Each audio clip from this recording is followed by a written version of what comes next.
Good evening students. जैसे कि मेरा पहला लेक्चर यूनिफिकेशन ऑफ जर्मनी पर आ चुका है, मैं दोनों को एक ही में समराइज करना चाहता था, लेकिन कुछ टेक्निकल कारण से जो रिकॉर्डिंग है वो 28 मिनट ही चल पाई और बाकी इंटरप्ट हो गई। तो इससे आगे का जो चैप्टर है वो हम इस वीडियो में डिस्कस करेंगे। तो सबसे पहली बात, जो हमारा मेन फोकस वो गवर्नमेंट एग्ज़ाम्स के ऊपर है और हमारा चैनल पूरी तरीके से डेडिकेटेड है इस मामले में। दूसरा, जो कोचिंग इंस्टीट्यूट्स हैं, जो फेमस कोचिंग इंस्टीट्यूट्स हैं, उनके जो क्लास नोट्स हैं उनको समराइज करके इनमें पढ़ाया गया है और आप पूरी तरीके से हमारे जो कंटेंट है उसके ऊपर विश्वास रख सकते हैं। और जिनको नहीं पढ़ना वो चैनल छोड़ के भी जा सकते हैं और भद्दे कमेंट करने से बचें। और हमारा जो चैनल है पूरी तरीके से एजुकेशन बेस्ड चैनल है, यहाँ पे किसी का भी बेवजह क्रिटिसिज्म या फिर किसी को प्रमोट नहीं किया जा रहा, तो इस बात का आप ध्यान रखें। तो हम बात कर रहे थे ओटोमन बिस्मार्क के बारे में।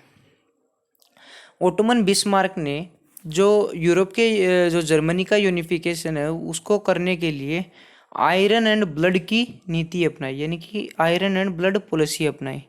इसमें क्या था कि उन्होंने बोला था कि मैं जो जर्मनी का यूनिफिकेशन करके ही मानूंगा और मुझे पता है कि क्या करना है क्या नहीं करना। और उन्होंने बोला कि जो यूनिफिकेशन होगा जर्मनी का वो तलवारों से और योद्धाओं के खून से होगा। अच्छा, जो सबसे पहले जो बिस्मार्क के काम में जो सबसे बड़ी दिक्कत आ रही थी सोशलिज्म की, उस समय जो जब एरा जो चल रहा था उस समय जब सोशलिज्म का प्रभाव काफ़ी बढ़ रहा था, धीरे धीरे यूरोप में भी सोशलिज्म आ रहा था, क्योंकि जो रशिया में क्या था कम्युनिज्म था और कुछ जो यूरोप की कंट्रीज़ में क्या था कैपिटलिज्म था, लेकिन उनके एक बीच का एक दौर था जिसे बोलते हैं सोशलिज्म। तो वो धीरे धीरे जर्मनी में पनप रहा था। लोग चाहते थे कि लोगों के लिए काम बने, तो उनकी एक पॉलिटिकल पार्टीज थी जो लगातार लोगों के लिए काम कर रही थी। तो सबसे पहले ओटोमन बिस्मार्क को उसको बैन करना था। तो बिस्मार्क ने जो सोशलिस्ट थे उनके ऊपर आरोप लगाया कि ये जो कंट्री का समय व्यर्थ कर रहे हैं और धीरे धीरे कमज़ोर बना रहे हैं, इसलिए, और जो अपने मुद्दों से सोशलिस्ट लोग भटक रहे हैं, तो इसलिए उन्होंने क्या किया कि जो सोशल डेमोक्रेटिक पार्टी है उसको बैन कर दिया। और उससे उलट उन्होंने फ्रैंकफर्ट जो पार्लियामेंट्स है उससे सोशल वेलफेयर प्रोग्राम्स चलाए, जिसके अंदर वृद्ध लोग थे उनको पेंशन्स दी गई, हेल्थ इंश्योरेंस बनाए गए, एक्सीडेंट इंश्योरेंस बनाए गए, यानी कि जो भी मजदूर वर्ग था उसका अगर इंडस्ट्री में किसी कारण से कोई एक्सीडेंट हो जाता है तो उसको इंश्योरेंस मिलेगा। दूसरे जो बिस्मार्क के काम में अडंगा डाल रहे थे कौन थे? लिबरल लोग थे, क्योंकि लिबरल लोग क्या चाहते थे कि डेमोक्रेसी आए। डेमोक्रेसी आने के बाद क्या होता कि सेना को पावर मिल पाती नहीं, जो प्रतिनिधित्व तो किसको मिलता? जो जनता द्वारा प्रतिनिधित्व तो मिलता और लोग जनता के लिए काम करते। और जब तक सेना को मजबूत नहीं बनाया जाता तब तक जर्मनी का यूनिफिकेशन करना काफ़ी मुश्किल था। तो सबसे अडंगा ज़्यादा कौन डाल रहे थे? लिबरल लोग भी डाल रहे थे। इसका उन्होंने क्या किया कि जो कैथोलिक चर्च है उसकी पावर को कम कर दिया।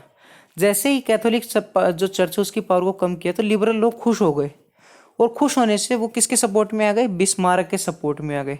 तो अभी जो लिबरल का जो खतरा था वो भी टल गया था और वो भी बिस्मार्क का सपोर्ट करने लगे। दूसरी ओर क्या किया कि जो इसके लिए कल्चर का स्ट्रगल भी चलाया गया, यानी कि जो उनका जर्मनी अपना कल्चर लगातार खोता जा रहा था उसके लिए कल्चर काम्फ नाम से एक प्रोग्राम चलाया गया, जिसके अंदर कल्चर जो जर्मन कल्चर है उसकी बातें की गई, जिससे लोग काफ़ी प्रभावित हुए। तीसरा, जो उन्होंने जो इंडस्ट्रियलाइजेशन को सपोर्ट किया ताकि इकोनॉमी ग्रो कर सके। अगर इकोनॉमी ग्रो करेगी तभी जो मिलिटराइजेशन हो पाएगा, मॉडर्नाइजेशन हो पाएगा। तो इसलिए इंडस्ट्रीज को भी सपोर्ट किया। तो इससे क्या हुआ कि लिबरल लोग थे वो काफ़ी खुश हुए, और जो उनका मुद्दा था लिबरल लोग उनसे भटक गए और किसके सपोर्ट में आ गए? ओटोमन बिस्मार्क के सपोर्ट में। ये तो था उनके द्वारा अपनाई गई नीतियाँ, लेकिन पार्लियामेंट के माध्यम से भी उन्होंने कुछ ऐसे कानून पास किए जिनसे उनकी जो नीयत है वो साफ झलकती है। पार्लियामेंट में उन्होंने बोला कि जो पार्लियामेंट कमेटी होगी वो एक एडवाइजरी कमेटी होगी, यानी कि पार्लियामेंट में जितने भी प्रतिनिधि होंगे उनके जो विचार हैं वो एक केवल एडवाइजरी की तरह ही माने जाएंगे, यानी कि वो लागू नहीं हो सकते जब तक ओटोमन बिस्मार्क नहीं, जब तक राजा नहीं चाहते। उन्होंने बोला कि जब तक राजा नहीं चाहते कोई भी जो पार्लियामेंट का आदेश है वो लागू नहीं होगा। और जो पार्लियामेंट है वो एक एडवाइजरी कमेटी की तरह होगी राजा के लिए। तो इस राजा के ऊपर कंट्रोल किसका था? बिस्मार्क का था, तभी तो उन्होंने अपॉइंट किया था ना। अच्छा, पार्लियामेंट क्या चाहती थी कि समाज का कल्याण किया जा सके, वो सोशलिस्ट वाली बात है। लेकिन जो बिस्मार्क क्या चाहते थे कि डिफेंस को स्ट्रॉन्ग बनाना चाहिए ताकि यूनिफिकेशन ऑफ जर्मनी बना सके, जर्मनी को यूनिफाई कर सके। तो इन्होंने पार्लियामेंट के सभी अधिकार छीन लिए, इन्होंने जो डिफेंस सिस्टम था उसको सुदृढ़ किया। तीसरा जो ओटोमन बिस्मार्क था, उन्होंने क्या किया कि जो इकोनॉमिक कंसोलिडेशन किया। इससे क्या हुआ, जो बुर्जुआसी थे, देखो जो मिडिल क्लास लोग थे उनको क्या बोला जाता था? बुर्जुआसी बोला जाता था, बोर्ग्यूज बोला जाता था। ये मैंने फ्रांस रेवोल्यूशन में भी बताया है आपको। तो इनके ऊपर ध्यान दिया, इनको पेंशन देना, इनकी हेल्थ इंश्योरेंस, इनका एक्सीडेंट इंश्योरेंस, ऐसे ऐसे मतलब प्रोग्राम्स लाए जिससे कि मिडिल क्लास खुश रहे। अगर मिडिल क्लास खुश रहता है तो इससे क्या होगा कि लोगों को जो नीचे लोग उनको भी रोजगार मिलेगा और अर्थव्यवस्था बनी रहेगी। अच्छा, उसके बाद क्या हुआ कि धीरे धीरे उन्होंने एक कानून लाया गया कि जो अब पर्शिया है, जो आसपास के इलाके हैं उनके ऊपर जो छोटे छोटे राज्य हैं उनको अपने आप में मिला लेगा, और सिवाय किसको? ऑस्ट्रिया को छोड़कर। इसके पीछे का कारण क्या था? इसके पीछे का कारण ये था कि जो रशिया है वो क्रीमिया वॉर में उलझा पड़ा था। दूसरी ओर ब्रिटेन के अंदर इंटरनली रिफॉर्म्स चल रहे थे, तो वहाँ पे भी इंसर्जेंसी चल रही थी। तो उससे क्या हुआ कि ब्रिटेन रशिया दोनों अपने में ही बिजी थे। तीसरी ओर जो नेपोलियन थर्ड था वो कमज़ोर शासक था थोड़ा सा, लेकिन वो वेट कर रहा था कि क्या जो ओटोमन बिस्मार्क है क्या आगे करेगा क्या नहीं करेगा। तो इसलिए जो बिस्मार्क था वो चाहता था कि वो फ्रांस को भी उकसावा दे। लेकिन अच्छा, ये उसकी नीति थी, मतलब उसने बना रखा था रोड मैप कैसे जर्मनी को यूनिफाई करना है। और जो फ्रांस को वो चाहता था कि उकसाना चाहता था, कौन? Ottoman Bismarck. तो इसीलिए उन्होंने क्या किया कि जो एक शेल्विक है, शेल्विक के साथ वॉर स्टार्ट किया। कब? 1884 में। शेल्विक की मैं पोजीशन दिखा देता हूँ। अच्छा देखो, ये शेल्विक है और उसके नीचे क्या है? ऑस्लिन। अभी ओटोमन ने पर्शिया ने क्या बोला कि जो ऑस्ट्रिया से क्या बोला कि जो जो शेल्विक और होस्टलिन है, इनमें क्या हो रहा है कि जो डेनमार्क का एम्पायर है वो दखल अंदाजी कर रहा है, और यहाँ पर कौन सबसे ज़्यादा रहते हैं? जर्मन भाषा बोलने वाले रहते हैं। हमें अपने भाइयों को बचाना होगा और हमें इसके खिलाफ युद्ध लड़ना होगा। तो पर्शिया ने क्या किया कि शेल्विक से जो वहाँ का जो लोकल जो किंग था उसको हटा दिया, और इसी तरीके से होस्टलिन में भी हटा दिया, और पर्शिया और ऑस्ट्रिया ने इन दोनों को अपने आपस में बांट लिया। लेकिन ऑस्ट्रिया इससे खफा हुआ, हालांकि इतनी मनमुटाव नहीं था, क्योंकि ऑस्ट्रिया को लग रहा था कि अब धीरे धीरे ये तो कब्जा करते हुए चल रहा है। कौन? पर्शिया है। और हैनोवर और हेसे कैसल और जैसे क्षेत्र पर क्या लगा रखा था? जोलवरीन लगा रखा था। तो जब शेल्विक वॉर हुआ तो उसके अंदर क्या हुआ कि पर्शिया ने जो ऑस्ट्रिया के राजा को मना लिया और डेनमार्क के ऊपर युद्ध छेड़ दिया। वहाँ से जो शेल्विक और होस्टलिन के जो लोकल राजा थे उनको भगा दिया। और शेल्विक के ऊपर किसने राज किया? पर्शिया ने राज किया। और होस्टलिन पे किसको दे दिया? ऑस्ट्रिया को दे दिया। और ये भी एक सोची समझी रणनीति के तहत था कि बाद में अगर ऑस्ट्रिया पर हमला करेंगे तो उस समय होस्टलिन बीच में आकर जो पर्शिया की अधीन स्वीकार करने में जल्दी स्वीकार कर लेगा। इसके बाद हम देखते हैं, अच्छा, जब बाद में पर्शिया और ऑस्ट्रिया ने इनको बांटा तो इसको क्या बोला गया? शेल्विक होस्टलिन एग्रीमेंट। अच्छा, इसके बाद क्या किया, जैसे ही ऐसा होता है तो ऑस्ट्रिया ने भी क्या किया कि अपनी जो आर्मी है उसको कंसोलिडेट करना स्टार्ट कर दिया। कंसोलिडेट करना इसलिए स्टार्ट किया है क्योंकि पर्शिया से भी लगातार प्रेशर आ रहा था, कि उसको पता था कि पर्शिया की कुछ अभी जो भावनाएं हैं वो काफ़ी अच्छी नहीं है। वो हर एक राज्य पर लगातार युद्ध करता जा रहा है और अपने आप में मिलाता जा रहा है, तो कभी ना कभी ऑस्ट्रिया के ऊपर भी युद्ध होगा। दूसरी तरफ जो फ्रांस है वो भी वेट कर रहा था। और पर्शिया ने क्या किया कि पर्शिया ने एक चाल चली कि देखो, फ्रांस का जो राजा था उस टाइम कौन था? नेपोलियन थर्ड था। तो नेपोलियन थर्ड चाहता था कि पर्शिया पर हमला किया जाए, लेकिन जो गुपचुप तरीके से ऑस्ट्रिया के ये पर्शिया के जो प्रधानमंत्री थे कौन, ओटोमन बिस्मार्क। इन्होंने गुपचुप तरीके से एक संदेश भेजा, किसको, फ्रांस को भेजा, कि अगर आप ऑस्ट्रिया के साथ युद्ध में अगर हमारा साथ देते हैं तो जो ऑस्ट्रिया की काफ़ी बड़ी भूमि पर हम आपको कब्जा दे देंगे। तो इस बात से जो फ्रांस है वो इस चाल में फंस गया, और उन्होंने क्या किया कि जो पर्शिया का ऑस्ट्रिया के साथ युद्ध में साथ दिया, किसने, फ्रांस का। यानी कि फ्रांस और ऑस्ट्रिया, जब पर्शिया ने ऑस्ट्रिया के ऊपर हमला किया तो फ्रांस ने उधर से ऑस्ट्रिया पर भी दबाव बनाना स्टार्ट कर दिया। ये एक छोटी छोटी सादी रणनीति के तहत था। अच्छा, जिस समय युद्ध की तैयारियां चल रही थी तो उस समय पर्शिया ने क्या बना लिया था, नॉर्दर्न जर्मन कन्फेडरेशन, जिसका लीडर कौन चुना गया, ओटोमन बिस्मार्क। दूसरी ओर ऑस्ट्रिया ने भी अपना एक साउदर्न जर्मन कॉन्फेडरेशन बना लिया था, जिससे जो पूरा जर्मन एम्पायर है 2 भागों में बट चुका था। अभी क्या हुआ, अभी पर्शिया ने ऑस्ट्रिया के ऊपर युद्ध छेड़ दिया, और ये कब हुआ, 1866 में, जिसे 7 वीक वॉर बोला गया।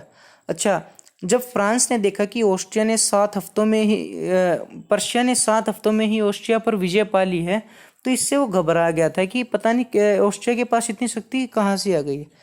तब क्या हुआ कि अच्छा, जो उसमें फेमस लड़ाई हुई थी कौन सी हुई थी, बैटल ऑफ कोनिग्सर। कौन सी हुई थी, कोनिग्सर। तो ऑस्ट्रिया के ऊपर जैसे ही हमला बोला पर्शिया ने 1866 में, तब उन्होंने 7 हफ्तों में ही ऑस्ट्रिया के ऊपर विजय पा ली थी, और जो नॉर्दर्न जर्मन कॉन्फेडरेशन था और साउथ जर्मन कॉन्फेडरेशन था, उन दोनों को मर्ज करके एक बना लिया। और अब आधिपत्य किसका था, आधिपत्य, पर्शिया का। यानी कि पर्शिया के राज अधिकार में पूरे जर्मनी को यूनाइट कर दिया गया। अब देखते हैं आगे। अभी फ्रांस ने बोला कि सरकार, आपने तो हमसे वादा किया था कि अगर हम आपका ऑस्ट्रिया के साथ युद्ध में साथ देते हैं तो आप हमें बड़े भूभाग पर कब्जा देंगे। लेकिन जब फ्रांस ने इस बात की डिमांड की तो जर्मनी ने आरोप लगाए। अभी देखो, पूरा जर्मनी यूनाइट हो चुका है, अब मैं उसको जर्मनी बोलूँगा। यानी कि जर्मनी ने आरोप लगाया कि आप तो साम्राज्य विस्तार चाहते हैं, आप हमारे लोगों के ऊपर अधिकार करना चाहते हैं, जो कि गलत है। यानी कि अब उन्होंने आइडियोलॉजी का रास्ता अपनाना स्टार्ट कर दिया। तो इससे फ्रांस क्या, वो खफा हो गया।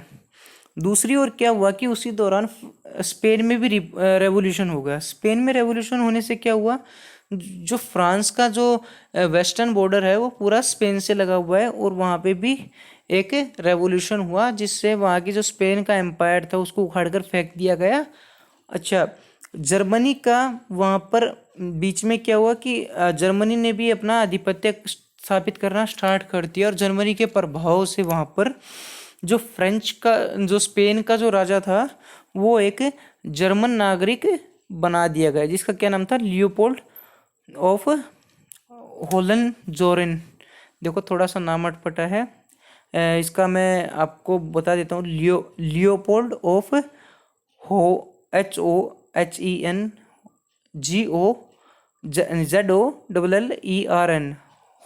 होलनजोरेन, इसको बना दिया गया। इसके बाद क्या हुआ कि जैसे ही इसको वहाँ का एम्परर घोषित कर दिया, तो क्या हुआ कि जो फ्रांस ने क्या किया कि जो उनका राजदूत था कहाँ पे, जर्मनी में, उसके माध्यम से जो जर्मनी के राजा था उसको उनको एक निर्देश दिया, उनको एक पत्र लिखा कि आप ऐसे स्पेन में जर्मनी के व्यक्ति को एम्परर नहीं बना सकते।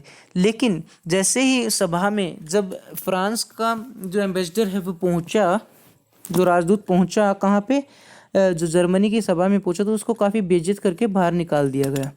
और ये खबर पूरे फ्रांस के अखबारों में छपी, जिससे फ्रांस में एक गुस्से की लहर दौड़ पड़ी, किसके खिलाफ, जर्मनी के खिलाफ। अच्छा, ये जर्मनी क्यों चाहता था, क्योंकि जर्मनी अभी यूनिफाई नहीं हुआ था। क्यों यूनिफाई नहीं हुआ था, क्योंकि देखो अगर पर्शिया में कौन रह रहे थे लोग, ये प्रोटेस्टेंट लोग रह रहे थे, लेकिन ऑस्ट्रिया में कौन रह रहे थे, कैथोलिक लोग रह रहे थे। अभी जो ऑस्ट्रिया था वो चाहता था किससे फ्री होना, पर्शिया से फ्री होना। तो एक ऐसी चिंगारी की ज़रूरत थी कि जिससे कि यूनिफिकेशन अच्छे तरीके से हो पाए, यानी कि पूरा यूनिफिकेशन अच्छे तरीके से हो पाए, और ऑस्ट्रिया के लोग जर्मनी को अपने आप से अपनाएं। तो इसीलिए उन्होंने क्या किया कि हमें एक वॉर करना होगा, किसके साथ? फ्रांस के साथ। अच्छा, दूसरी तरफ फ्रांस के जो राजदूत था उनकी बेइज्जती करके फ्रांस के अखबारों में ये खबर छपवा कर एक चिंगारी लगा दी थी। अभी क्या हुआ कि 1870 के अंदर फ्रैंको पर्शियन वॉर हुआ। क्या हुआ? फ्रैंको पर्शियन वॉर हुआ, जिसके अंदर जो जर्मनी था, जो पर्शिया था, उसने आवाज़ दी कि हम सब एक हैं और हमें जो ये धूर्त जो लोग हैं उनको पीछे हटाना होगा। यानी कि मतलब मैं उन पर्शियन की भाषा बोल रहा हूँ। मेरे किसी के साथ कोई संबंध नहीं है, नहीं जर्मनी वालों के साथ, नहीं फ्रांस वालों के साथ। यानी कि उन्होंने बोला कि ये लोग हम आए दिन हमारे ऊपर हमला करते रहते हैं, इनको हमें धकेलना होगा। तो इसलिए जो ऑस्ट्रिया के लोग थे वो उन्होंने भी युद्ध में बढ़ चढ़कर हिस्सा लिया और किसका साथ दिया? पर्शिया का साथ दिया। तो अभी क्या हुआ कि जो जर्मनी था पूरी तरीके से यूनिफाई हो गया। अच्छा, जैसे ही फ्रांस हार गया तो उसके बाद क्या हुआ कि जो जो फ्रांस के इलाके थे अल्सेस और लोरेन, उनके ऊपर जर्मनी ने कब्जा कर लिया और साथ ही साथ जो युद्ध का हर्जाना था वो भी फ्रांस के ऊपर डाला। कितना? 5 बिलियन फ्रैंक। और जो जर्मनी की यूनिफिकेशन की घोषणा कहाँ से की? वो पेरिस में जो फ्रांस का वर्साइल्स महल है, यानी कि जो वर्सेल्स है, वहाँ से 1871 में वहाँ से यूनिफिकेशन ऑफ जर्मनी की घोषणा की। और जो जर्मनी का फाउंडर बना, कौन बनाया गया? Ottoman Bismarck. अच्छा, अभी भी राजा कौन थे? विलियम फर्स्ट, जो कि कब से कब तक राजा रहे थे? 1894 तक राजा रहे, मतलब एम्परर रहे। जो जर्मनी का जो फर्स्ट चांसलर किसे बनाया गया? ओटोमन बिस्मार्क को। और आयरन मैन ऑफ जर्मनी भी किसको बोला गया? ओटोमन बिस्मार्क को। तो जैसे ही फ्रांस हार जाता है तो जो पूरे फ्रांस में शोक की लहर दौड़ पड़ी और फ्रांस में भी नेशनलिज्म की भावना उमड़ पड़ी, ताकि इन जर्मन जो उन पर लगातार अत्याचार करते आ रहे हैं उनके खिलाफ युद्ध लड़ा जा सके। वहाँ पे एक क्लास में पढ़ा रहे टीचर जिसका नाम था लॉर्ड टिस्नोर, उन्होंने अपने स्टूडेंट अल्बर्ट बेटनेर से बोला गया कि जो लोरेन और अल्सेस है वो हमारे ऊपर ब्लैक स्पॉट हैं, क्योंकि ये जो क्षेत्र हैं वो फ्रांस के हैं और वो किसका अत्याचार सहन कर रहे हैं? वो जर्मनी का अत्याचार सहन कर रहे हैं। तो उन्होंने कुछ ऐसा कुछ पढ़ाया, जिससे क्या हुआ कि जो नेशनलिज्म उनके अंदर जो युवा थे उनके ऊपर उबाल आने लगा और उन्होंने ठान लिया कि किसी न किसी तरीके से जो ये जर्मनी है इससे हमें आज़ाद होना पड़ेगा, करवाने पड़ेंगे दोनों। तो जो फर्स्ट वर्ल्ड वॉर के बाद की न्यू है वो यहीं पे पढ़नी स्टार्ट हुई। 1890s में के एरा में जो जर्मनी था उसके अंदर किसकी सरकार आ गई? विलियम सेकंड की सरकार आ गई। जब विलियम सेकंड की सरकार जब आती है तो उन्होंने एक पॉलिसी अपनाई, कौन सी? लुक ईस्ट की पॉलिसी। कौन सी पॉलिसी? लुक ईस्ट की पॉलिसी। यानी कि उन्होंने ये ईस्ट की तरफ अपनी कॉलोनीज बनाना स्टार्ट कर दिया। धीरे धीरे जो यूनिफाइड जर्मनी था उन्होंने अपने आप को एक्सपेंड करना स्टार्ट कर दिया। जैसे ही जो नींव पड़ी, जो फर्स्ट वर्ल्ड वॉर की नींव पड़ी, वो कहाँ से पड़ी? फ्रैंको पर्शियन वॉर से पड़ी। तो इस तरीके से जो जर्मनी है वो यूनिफाई हुआ। इसके बाद हम इसके मैप के बारे में बात कर लेते हैं। देखो, ये मैप मैंने क्यों लगाया था? ये मैप मैंने इसलिए लगाया था, देखो स्टार्टिंग से ही करते हैं बात मैप की। देखो, ये मैप इसलिए लगाया था जिस टाइम जब फ्रेंच रेवोल्यूशन स्टार्ट हुआ था तब जो जर्मनी है वो 300 भागों में बटा हुआ था। लेकिन जो नेपोलियन बना था, नेपोलियन ने क्या किया कि जो पूरा जर्मनी का एरिया है वो 39 स्टेट्स में बांट दिया। कितने स्टेट्स में बांट दिया? 39 स्टेट्स में। लेकिन जो आज का, ये देखो, ये आज का यूरोप है। कहाँ, कब का यूरोप है? आज का यूरोप है। और ये कब का यूरोप है? ये 1914 से पहले का यूरोप है। तो इसके अंदर आप देख सकते हैं कि बोहेमिया है, इधर पर्शिया का इलाका है, ऑस्ट्रिया का इलाका है, इधर किंगडम ऑफ हंगरी है। तो आप ये सभी कुछ देख सकते हैं। ओके, ये आज की स्थिति है। जो जर्मन एम्पायर है उसके अंदर कौन कौन से शामिल थे? चेक रिपब्लिक, ऑस्ट्रिया और जो बेल्जियम का इलाका है और ये नीदरलैंड वगैरह का इलाका है, ये किस में शामिल थे? ये सारे जर्मन एम्पायर में शामिल थे। ओके, ये आज की थोड़ा सा क्लियर मैप था इसलिए मैंने डाल दिया। और यहाँ पे आप कुछ स्ट्रेटजिक पोजीशन भी याद रख सकते हैं, जैसे मेडिटेरियन सी है, स्ट्रेट ऑफ जिब्राल्टर है, उधर देखिए आप इंग्लिश चैनल है, बे ऑफ बिस्के है, नॉर्थ सी है, बाल्टिक सी है, ये काफ़ी इम्पोर्टेंट है, बेरेंट सी है, ऊपर नॉर्वेजियन सी है, अटलांटिक ओशन है। तो इसलिए ये काफ़ी अच्छा मैप है यूरोप का, यूरोप को समझने के लिए। ओके, अच्छा, ये मैप मैंने इसलिए लगाया था ताकि आप पर्शिया और ऑस्ट्रिया के एम्पायरों को समझ सकें कि जो काफ़ी बड़ी ताकतें थी कहाँ पे, जो सेंट्रल यूरोप में जो काफ़ी बड़ी ताकतें थी कौन कौन सी थी, ऑस्ट्रिया और पर्शिया, और उनका कहाँ कहाँ तक क्षेत्र फैला हुआ था, ये मैप मैंने उसको दिखाने के लिए लगाया है। तीसरा, ये मैप तब का है जब कन्फेडरेशन, जर्मन कन्फेडरेशन बनाया गया तब का है। उसमें 39 स्टेट्स ने हिस्सा लिया था। कुछ स्टेट्स ने वहाँ पे एसोसिएट मेंबर के तौर पर लिया था, कुछ स्टेट्स ने वहाँ पे फुल मेंबर के तौर पर लिया था। और ये अब कितने भागों में बट चुके थे, 39 में, और यहाँ पर कितने हैं, 300। तो मोर देन 300 थे, अभी कितने में आ गए, 39 में। अच्छा, जो जर्मनी में एक राइन रिवर है, राइन रिवर, ओके, ये आपको ब्लू लाइन, एक लाइन दिख रही होगी, इसको बोलते हैं राइन रिवर। इसके जो इधर 16 स्टेट्स थे उनको एक अलग कन्फेडरेशन बना दिया था, किसने, नेपोलियन ने बना दिया था। ओके, जो इसमें क्या दिखाया गया, इसमें जो जोल्वरिन है उसके बारे में बताया गया है कि कब किसने, यानी कि जो जर्मन जोल्वरिन था वो कब आया था कंसेप्ट, वो 1818 में आया था। उसके बाद धीरे धीरे 1836 तक 25 जो स्टेट्स हैं उन्होंने अपना लिया था इनको। ओके, ये 39 स्टेट्स हैं जो बाद में यूनिफाई होकर पूरे जर्मनी को बनाते हैं। तो आज के लेक्चर में इतना ही है। अच्छा, इसमें ये दिखाया था कि कैसे कैसे जो पर्शिया है इसमें उन्होंने टेरिटरी को अनेक्स्ट कर लिया था, और किस तरीके से बाद में नॉर्थन और साउदर्न जर्मन कॉन्फेडरेशन बना लिए थे। ओके, तो आज इतना ही है आज के लेक्चर में। और अगर आपको हमारे द्वारा बनाए गए वीडियोस अच्छे लग रहे हैं तो प्लीज़ लाइक करें, चैनल को सब्सक्राइब करें और शेयर करना न भूलें, क्योंकि वही एक उम्मीद है आखिरी जिससे हमें वीडियोस बनाने में सहायता मिलती है। Thank you.